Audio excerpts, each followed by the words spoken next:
A tied baseball game moves on into the top of the sixth inning. With Austin Barrick, I'm Jesse Cook. Game one of the top of the World Series championship round is tied up 1-1. The hometown Matsu Miners are in the field, and the road Anchorage Glacier Pilots are at the plate.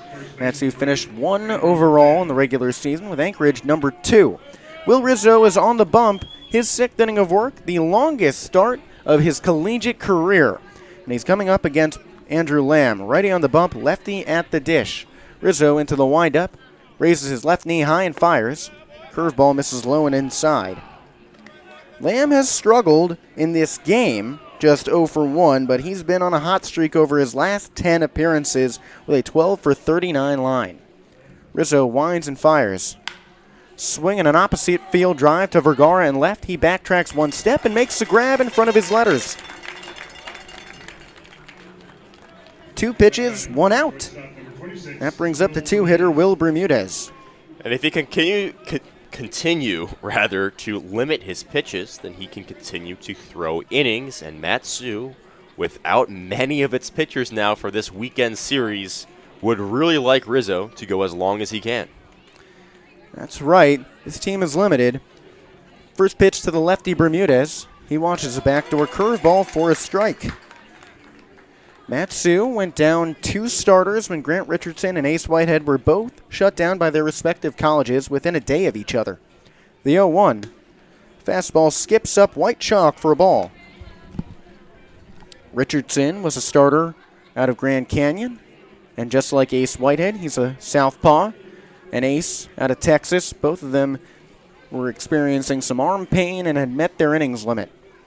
Rizzo into the windup. The righty fires the 1-1 and misses way high and away. That pitch would have gone behind anyone in the right-handed batter's box. The Miners in their clubhouse have a quote from Babe Ruth up that says, "When I miss big." It's a good one. The 2-1. Backdoor curveball catches the outer part of the zone for strike 2. Tremendous pitch from Rizzo to get back even, and Richardson and Whitehead left about a week after Vinny Bianchi left for grad school. Another reliable pitcher, even though he wasn't a starter.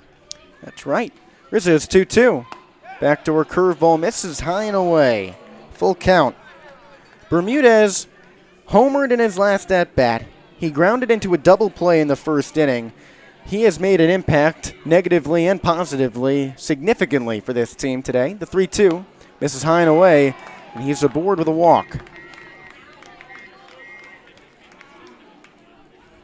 Bermudez hustled down to first base after that pitch missed. And that's something you see guys like Brandon Nimmo of the Mets or Pete Rose back in the 70s for the Reds, Phillies, and Expos do. All those hustle players. Blake Jackson hustled his way to the league MVP. He comes up now batting from the left side. He led the league in batting average with a .360 line. Rizzo resets, tan glove at his letters. He kicks and deals. Curveball in the dirt. Lancia drops to both knees and keeps it in front of him. 1-0 count. Jackson has struggled of late. He has 1 game in his last 5 in which he recorded any hits, but it was a 3-hit ball game in Game 1 of the semifinal round of these playoffs against the Bucks. 1-0 count.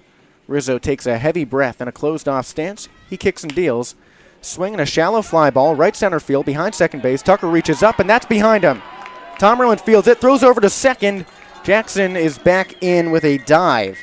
Rather, Bermudez back in with a dive. He skipped over the base, tripped, and then had to lunge back in. So a very cheap single for someone who has been worth so much this season in Jackson. See what you did there. Nice job. I mean, yeah, that's sometimes better to get lucky than good. He muscled that one, though, right over Tucker. And Tucker did a good job of, at the very last moment, I guess, checking to see if he could fake out the runner and go into a slide, which was athletic, but alas, it was a hit. Well, he also had to think about avoiding the incoming outfielders. That blue pit calls for a mound visit from pitching coach Steve Hecker. He walked out to the mound, and he's really incurred a lot of goodwill with his pitching staff. I haven't heard any of them say a single negative thing about them. And what we heard from guys like Preston Shadoan and another reliever in Price Simmering is that he inspires a lot of confidence in his pitchers by trusting them. Oh, yeah. These guys love Heck, what he brings to the table, his ferocity and his energy that he brings in his relentless pursuit to make them better.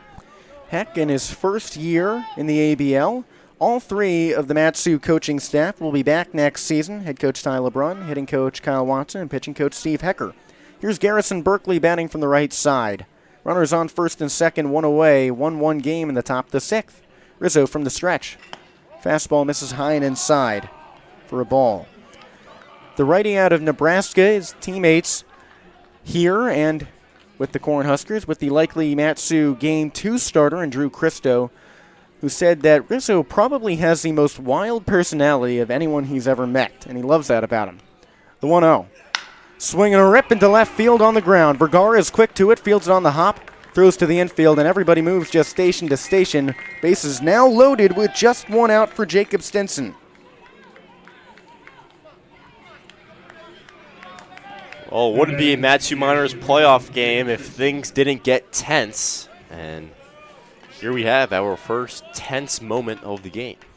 Well, that's right. Mat-Su allowed the Oilers to load the bases twice in yesterday's semifinal elimination Game 3. The Oilers scored a pair of runs the second time they loaded the bases. Righty on the bump, lefty at the dish. Ducks on the pond, one away. Tie game. Rizzo into the windup. He fires. Stinson swings and misses in front of the curveball. Huge pitch. Way to trust the breaking stuff. That broke really nicely. Stinson is 0 for 2 today, and he's hitless in his last 4 games, going 0 for 12 in that time. Rizzo winds and deals again. Swinging a sharp shot in the right field on the ground. There's his first hit in 4 games. A run comes home. Carpenter's throw to the plate holds Jackson at third. But Bermudez scores, and the Glacier Pilots take their second lead of the game up 2-1.